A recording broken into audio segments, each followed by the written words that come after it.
Hello, hola, tachidele. Sabah el khair. Sabah el khair. Oh, je suis trompée.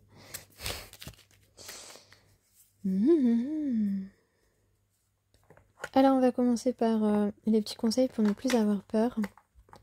Je pensais pas faire une guidance en fait là, mais finalement, le message est quand même pas mal. Et oui, je suis une personne très intuitive. Ah ah non, et ça c'est... Là, ça fait la deuxième fois cette semaine que ça m'arrive de tomber sur la carte... sur une fausse carte. Peut-être qu'on va écrire un livre, qu'on va écrire quelque chose, ou qu'on va réaliser des dessins. Non, j'en prends qu'une. Parce que j'en ai déjà deux qui sont tombés. Et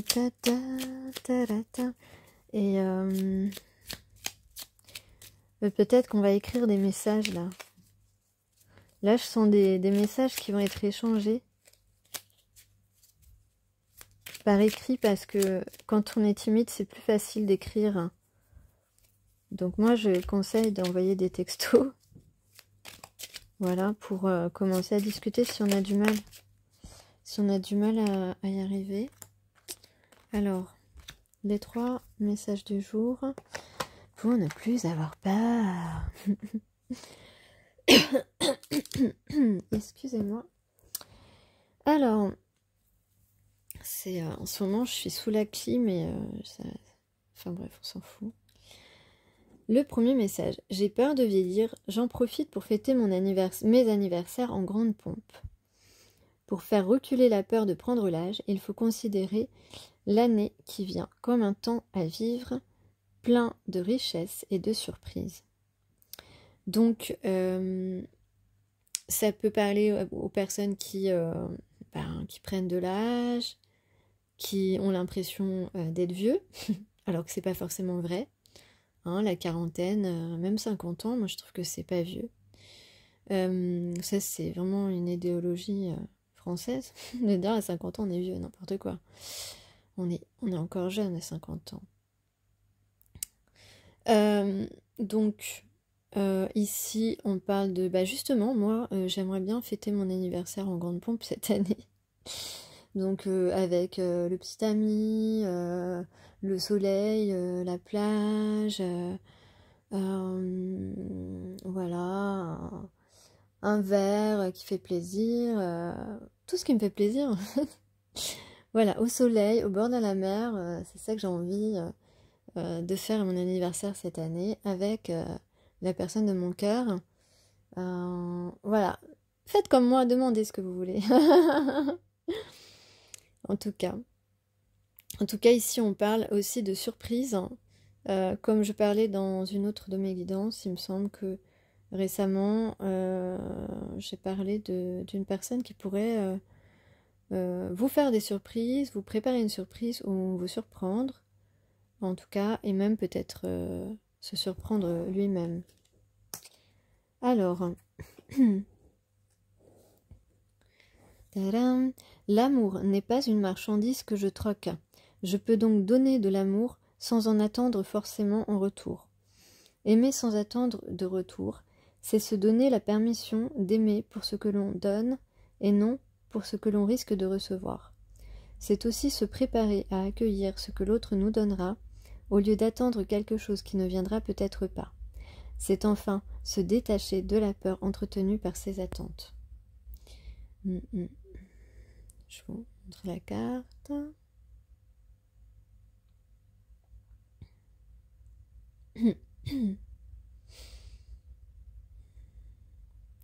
Donc là, vous avez vous qui avez fait des actions envers cette personne, la personne que vous aimez,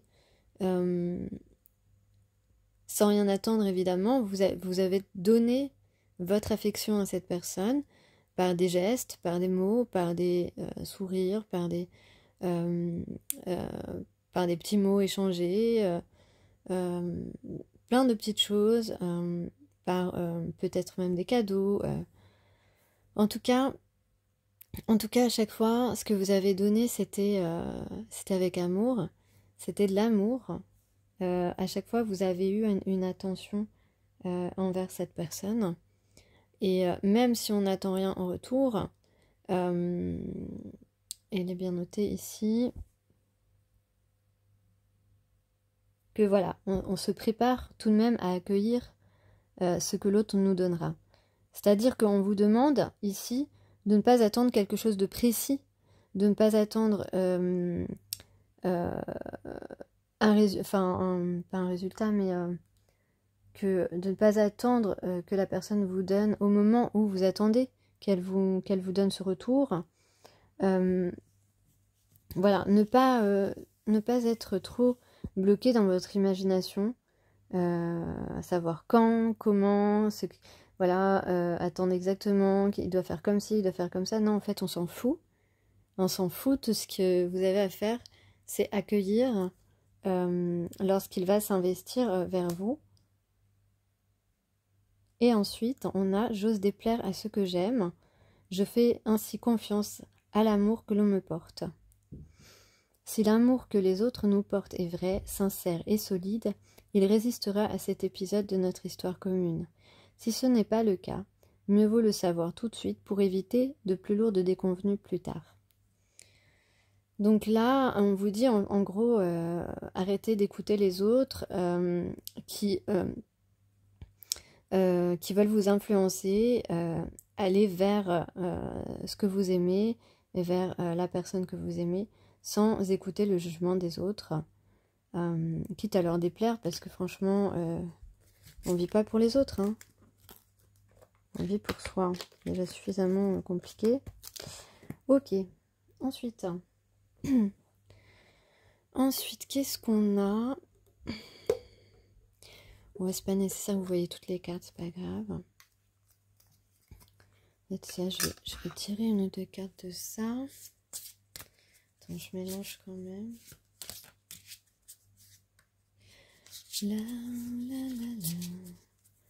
En plus, j'ai plusieurs shorts que j'ai pas pu publier aujourd'hui. Allez, 3. Alors, on a un voyage, on a une aventure, on a peut-être des départs en vacances, peut-être en week-end, ou quelqu'un qui veut commencer un projet ou une relation. Alors, tu es né à un moment donné à une place donnée et tu as les qualités de l'année et la saison où tu es né.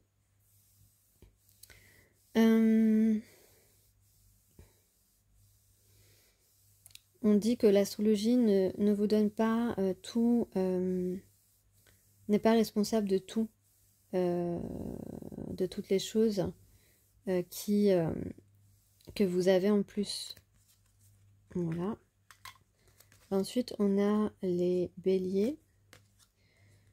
Les béliers, s'il y a des béliers, sinon on peut dire que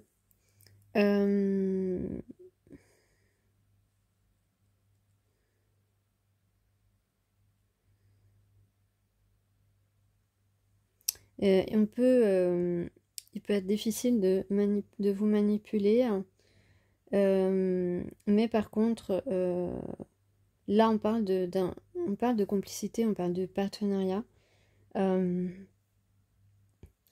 on parle de challenge aussi que vous pouvez réussir.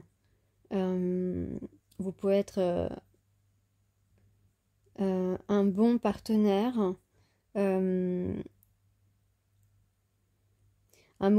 pour quelqu'un qui vous challenge. Donc là, on parle de deux personnes qui ont de l'admiration l'une pour l'autre. Et on a encore le voyage, donc on a envie tous les deux de ce voyage. On a envie tous les deux de ce voyage. Regardez, hop.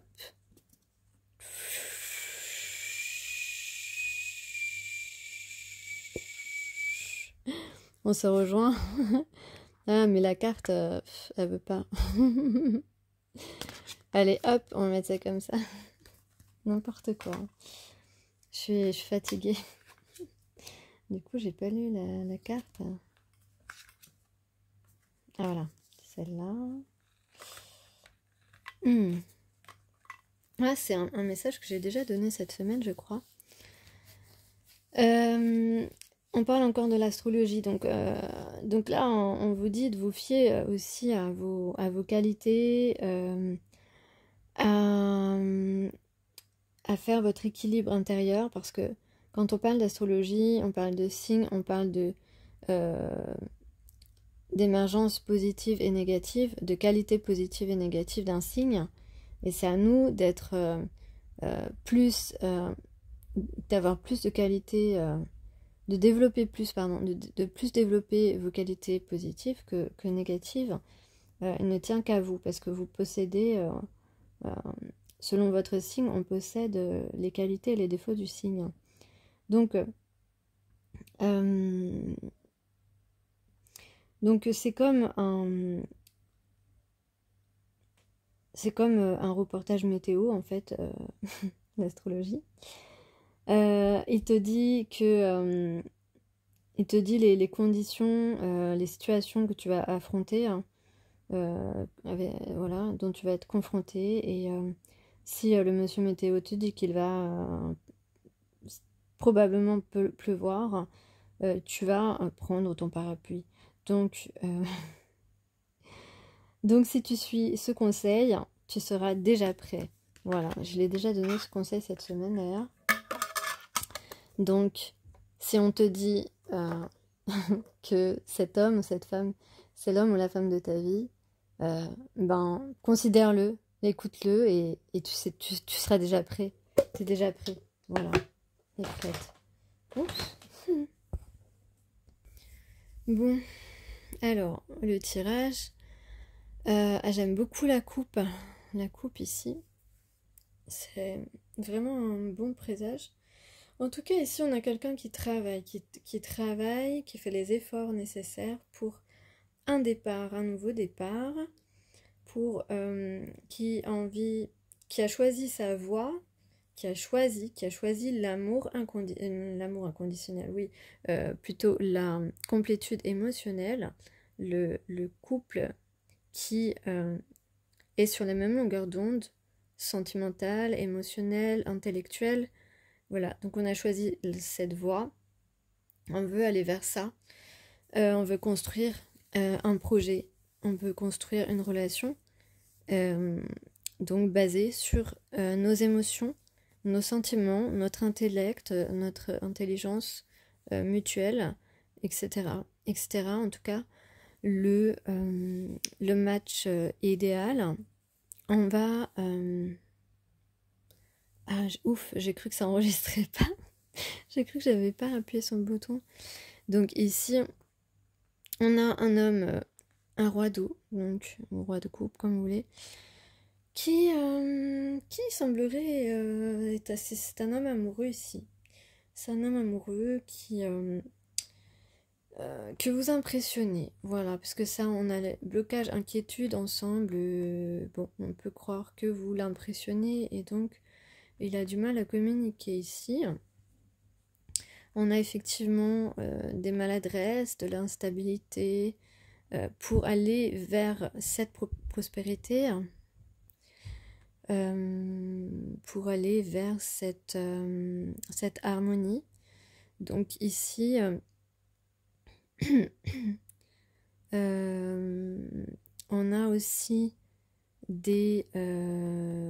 c'est quoi cette carte déjà ? On est en conflit parce que... parce qu'on a envie, c'est un homme qui a envie de s'exprimer à vous. Il veut ce nouveau départ, il est vraiment en train de bosser dur pour ça. Et donc ici, ces trois cartes sont tombées ensemble. On a ici donc la malhonnêteté, la trahison. Donc c'est quelqu'un qui s'est trahi, qui vous a trahi, qui a été dans le déni, qui a été malhonnête sur ce qu'il ressent pour vous, etc. Mais avec le 6 d'air, qui sont pas dans le champ, avec le 6 d'air, on a ici la lumière au bout du tunnel. On est en train de quitter cette difficulté. Pourquoi? Pour aller vers le bonheur. Le 10 d'eau, c'est le bonheur, c'est comme le 10 de coupe. C'est le bonheur, c'est quelque chose dans lequel on veut s'engager. Et en coupe, j'ai l'as d'eau et le 6 de terre, qui sont de très bonnes cartes, puisqu'on a ici l'as d'eau, l'équivalent de l'as de coupe. Donc on a un nouvel amour. Et ici, on a le don et le partage. Donc il y a des chances pour que cette personne, cette fois, vous donne, s'investisse vers vous. Je vais dire, il n'est pas trop tôt. Pardon. Il n'est pas trop tard, mais il n'est pas trop tôt. Donc dépêchez-vous un peu. Pardon. Allez. Allez, bouge-toi là. Bouge tes petites fesses là. Elles sont trop mignonnes en plus. Pardon. Non, en plus, c'est pas... d'habitude, c'est pas le genre de choses qui me... Mais bon, là, je dois dire que... mais bon, je ne suis pas une personne superficielle. Bon, je vous fais rire, j'espère. J'espère que je vous fais rire, hein, parce que sinon... Donc, le don, le partage. Donc là, on a probablement...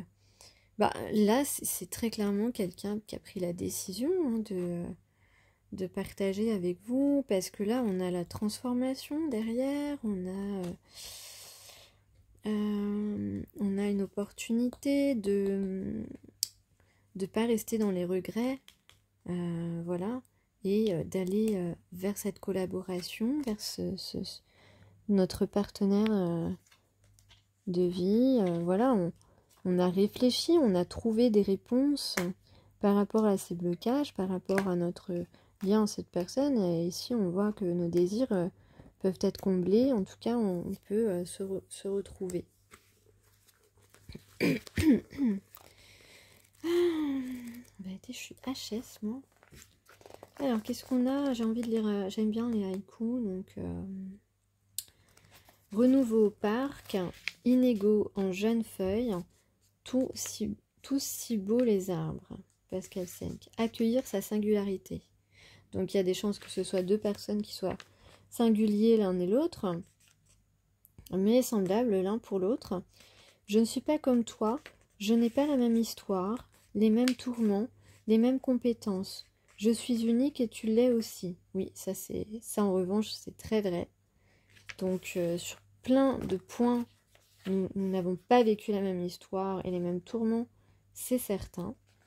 Nous n'avons pas à le regretter ni à nous en plaindre. Ces spécificités nous donnent aussi envie de nous rencontrer l'un l'autre et d'apprendre à nous connaître davantage. Si nous étions identiques, aurions-nous envie de faire le chemin de l'un vers l'autre? Voilà. Bien sûr qu'on n'a pas la même histoire, bien sûr qu'on ne vit pas les mêmes choses. D'ailleurs, l'autre jour, j'en ai parlé dans mes guidances. Le fait qu'on soit un homme et une femme, en tout cas dans mes guidances, c'est plus souvent cela, eh bien, on ne vit pas les mêmes choses parce que on ne vit pas, on ne subit pas les mêmes choses. Ça, c'est évident puisque voilà, nous vivons dans une société très patriarcale. Et que forcément, on ne peut pas vivre la même chose. Par contre, nous sommes semblables sur d'autres points. Et on a beaucoup de points communs. C'est certain. Donc, quand vous allez vous retrouver, vous allez vous en rendre compte. Évidemment, jusque-là, vous ne pouvez pas, si vous n'êtes pas en communication, vous n'avez pas commencé votre relation vraiment, vous ne pouvez pas le savoir. Enfin, à part les personnes très intuitives. Donc, voilà, les compétences, ça dépend dans quel domaine, mais évidemment, on se complète. Il y a des choses pour lesquelles la féminine sera plus douée et ou plus intéressée, et puis ou le masculin inversement. On est unique, oui, on est unique, ça c'est incroyablement vrai. Et c'est ce qui fait la richesse de chacun. On a aussi des histoires transgénérationnelles différentes. Donc accueillir la singularité de l'autre, c'est un enrichissement supplémentaire, c'est un atout supplémentaire de prospérité aussi. Et voilà, namasté, ma salama, ciao.